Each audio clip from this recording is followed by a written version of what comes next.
So we are in the middle of a series called Getting to Know Your Neighbor, where we're inviting people from different faiths, different backgrounds to come share how we are all connected. And I'm super excited for tonight's guest. She is the director of the Islamic Center in Waterloo and Cedar Falls, and she does a lot of work on the Interfaith Council. Please give it up for our guest, Dema Kazkaz.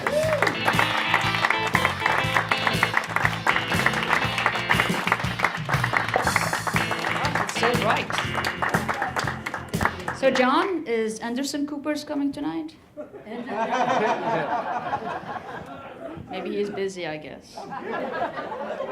Well, good evening, and thank you so much for having me. I'm really honored to be here over and over. I just told Matt that we used to come here for the interfaith meetings, almost like, once every month, and we did that for over 6, 7, 8 times so far. So it just felt like, it felt like a home for me to be here back. Thank you for having me.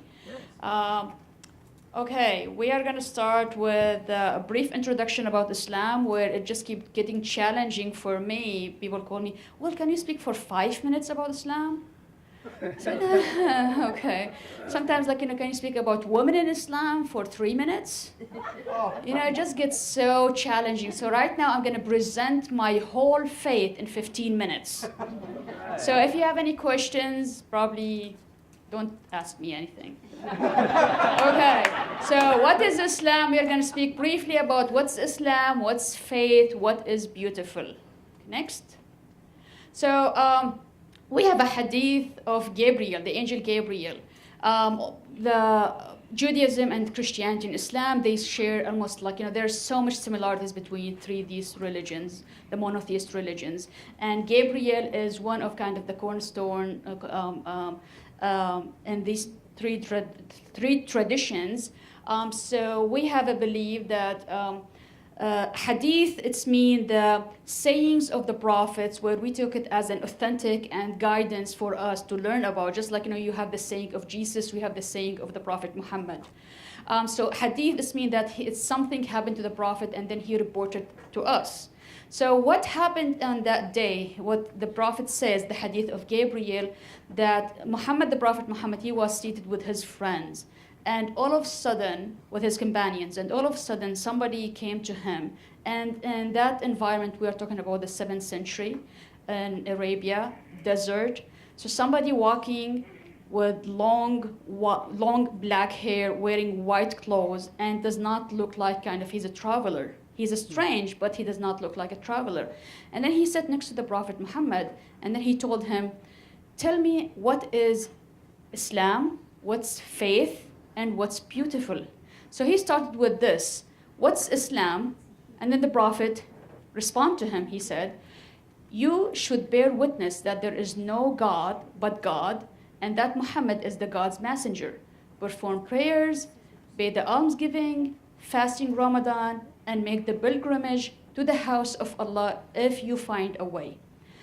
So these are, they are called the 5 pillars of Islam. They are the foundational core beliefs of Islam. It's kind of like, you have here 4 pillars to hold this room. These are the core beliefs of Islam. So, the first one is shahada in Arabic, or testimony, that I bear witness that there's only one God, and I bear witness that there's Prophet Muhammad is the last messenger. To pray 5 times a day, the first prayer starts at dawn. The second prayer starts at noon. The third prayer starts afternoon. The third starts at the sunset. And the fifth starts after, the midnight or so on. So these are the 5 mandatory prayers that we have to do. And some people ask, oh my gosh, you pray a lot.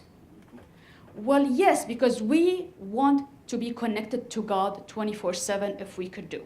So as if you are taking from your busy schedule 5 minutes to go and meditate and talk to God directly about your own problems and so on. But there are certain kind of a way that you have to do, you stand up and then bow down and then go down and prostrate and so on. So there are certain rituals you have to follow, but then at the end you could speak to God directly, whatever you have. It's just kind of taking 5 minutes from between 7 o'clock till, let's say 7 o'clock till 12 o'clock.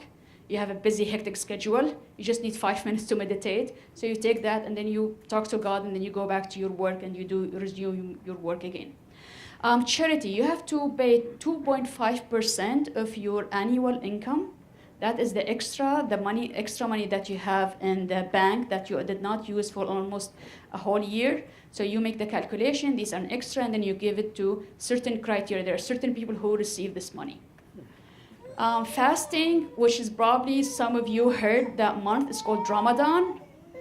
Ramadan in Islam, we are just like the Jewish, we use a lunar calendar.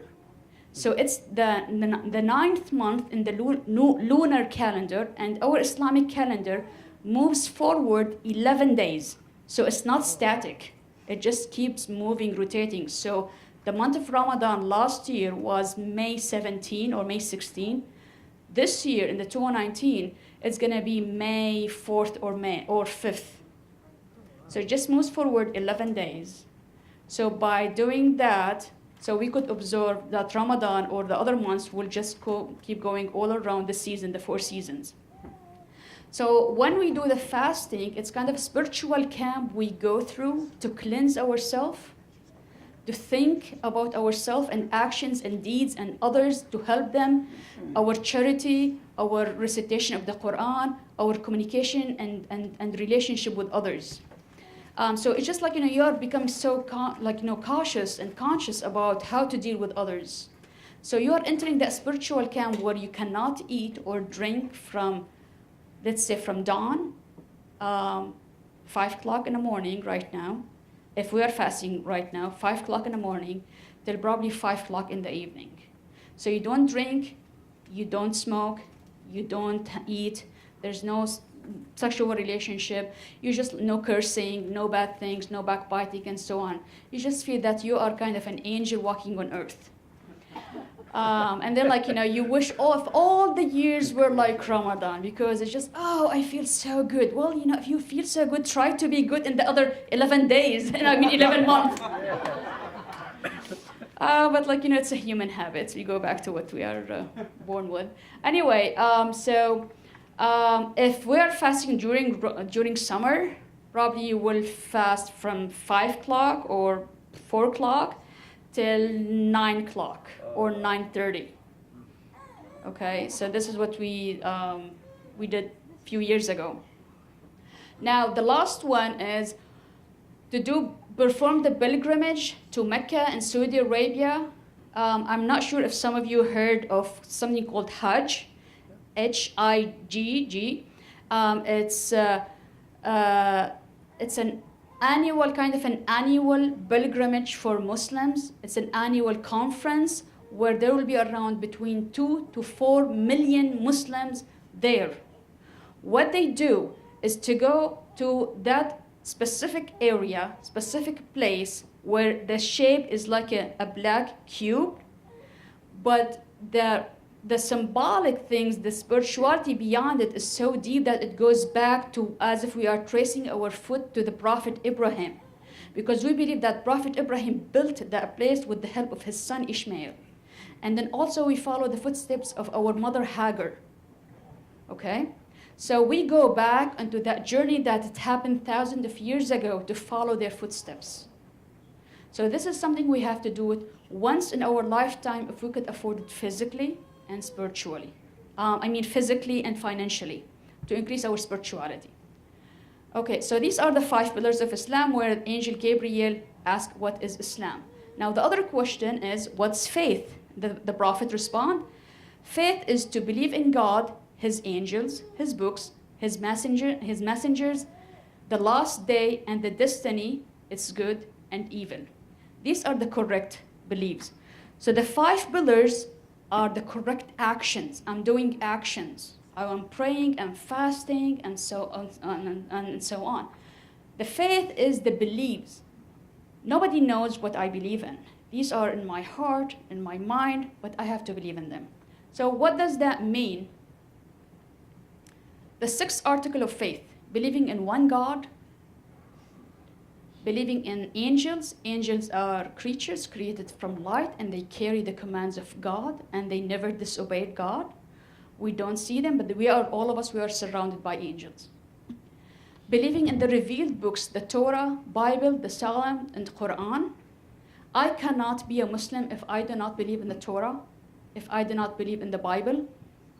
I don't have to read them, but I have to admit that these are divine books, came from God, came from the same God to the prophets, because we believe that Islam, with the capital I, it's mean Judaism, Christianity, and Islam. They share the same message, worshiping one God and be good human beings on earth. Believing in the prophets, we believe that God sent almost 124,000 prophets to guide us, because we just we are human beings. We keep going, getting distracted all the time. In our la la land, sometimes we go here and there. So God will send us a prophet to straighten up, say, hey, go back to the right path. So we believe that starting from Adam, and there are exactly specifically 25 prophets that we share with, biblical prophets, we share with the Jewish and the Christians. They are mentioned in the Quran, so we start from Adam and ending with the Prophet Muhammad. We do not distinguish between any of them, and to us as a Muslim, Jesus is a prophet, is not a God, it's a prophet. And we do not distinguish between him and Prophet Muhammad. Peace be on all of them. Then believing in the day of judgment, there will be the day of resurrection. We believe in that. And then also we believe that Jesus will be resurrected and also will guide us, all of us. So believing in the day of judgment, where we are going to be accountable for our deeds and actions. As Muslims, we do not believe in the original sin. And we do not believe that we are born as sinners, or we do not need anyone to save us. Who saves me is myself, is my deeds and actions on this earth, how good I am, how bad I am. And I'm gonna hopefully enter heaven by the blessings and the grace of God and the love of God. Believing in destiny, good or evil, so anything good or bad, it's coming from God. I have to thank God for that. Because sometimes things happen to me, I might not understand it. It might happen for a reason. And sometimes we go through tribulations and hardship, and these are tests. I've been tested by God to see how faithful I am and how patient I will be following his message and his path. Okay, next. So now the third question, what is beautiful? Perfection is to worship God as if you see him, and if you do not see him, he nevertheless sees you. So these are the spiritual excellence. So God is focusing on me, on my body, my actions, my belief. Now he cares about my spirituality level. That's mean, okay, let's see next. So that's mean that I have connect my heart to love God. When I will be my heart, without telling my heart, that my heart will be worshiping God without me knowing that. So this is the level of spirituality I want to reach. That sometimes my tongue, you could say I love God, I love God, I love God. But then you want to train your heart to say, I love God, without you telling your heart that you are doing that.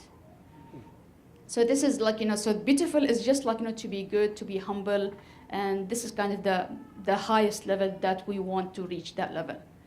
So the 3 dimensions of Islam we'll focus on the correct actions, the correct beliefs, is how we live our life in the best way we could. So there are 3 reasons for us as a Muslims for our existence. The first one, worshiping God. God said in the Quran, I did not create mankind except to worship me. So me, I am nothing. I've been created by God to worship God, that magnificent, the King of the Kings, the Lord of the Lords, to worship him alone without associating any partners. To self-improvement, to work hard on myself. As a human being, I have to be good to myself first and good to others, my neighbors, my fathers, my parents, and so on. So this is self-improvement and building something good on earth. There is a verse in the Quran that let people compete, building good on earth. So we compete in doing good things. And this is part of what we are doing with the Interfaith Council, that all of us, we come together to at least have some peace, some understanding, some like in a more of a compassionate community where I do not have to believe in what you believe. You don't have to believe in what I believe, but at least respect me as a human being in the same way I am respecting you. Because despite our beliefs in Jesus, in Buddha, in God, in Mahabharata, and so on, all of us, we are human beings. Despite the colors of our skin, we are all the creations of God. And the human beings been created as the kind of the noblest thing that God ever created. So this is what, like, our mission in the Interfaith Council is to know each other, to respect each other's, to be compassionate and tolerant of our differences. Still have 3 minutes. Let's see. Probably I will speak about something else before this, if we have time. So in Quran, we have a great emphasis on the people of the book. If you read the Quran, you could keep referring to the people of the book. People of the book are the Christian and the Jews, meaning that these two groups, they received divine books from God, the Torah and the Bible. So for me as a Muslim, as I mentioned, that I have to believe in them and I have to respect them, and I should not really go and dispute with them and tell them like, you are wrong, you are right, and so on. Just respect them. So here's the Quranic verse. If the people of the book accept the true faith and keep from evil, we will pardon them their sins and admit them to the gardens of delight. If they observe the Torah and the gospel and what has been revealed to them from their Lord, they shall enjoy abundance from above and from beneath their feet. So this is something from the Quran. Okay. Just taking some time to download. Interesting.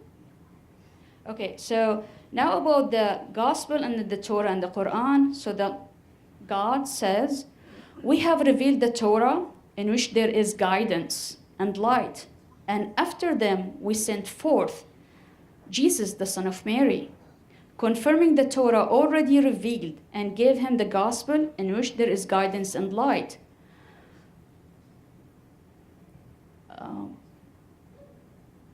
Corroborating what was revealed before it in the Torah, and a guide and this will be the good news for the righteous. And to you, Muhammad, we have revealed the book with the truth. It confirmed the scriptures which came before it and stand as a guardian over them. We have ordained a law and assigned path for each of you. Had God pleased, he could have made of you as a one community and one nation. But it is his wish to prove you by that which he has bestowed upon you, vie with each other in a good work, for to God that you shall return, and he will resolve your differences for you. So with that, I will end that there are so much similarities between Christianity, Islam, and Judaism, and we should not let the differences to take us apart, but we should speak about the similarities and peace and love of Jesus and love of God and love of Muhammad, because these are what unite us. We have so much things in common that unite us more than the things that divide us. Thank you so much for having me here.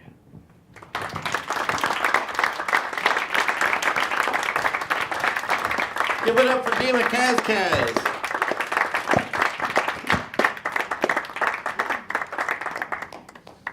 Well, I want to thank everybody for coming tonight. I thought that was a wonderful service. I want to thank Gabby Burton again for being our guest tonight. And yet another round of applause for Dema Kazkaz.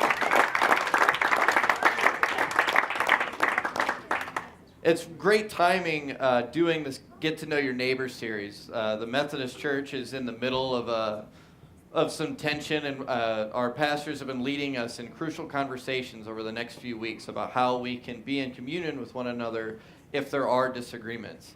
And I love that we have the Interfaith Council and that we can get along so well with other faiths and realize, yes, how similar we are and how much we have to do together and how much we can make this world a better place together. So I thank you so much for sharing that message of faith.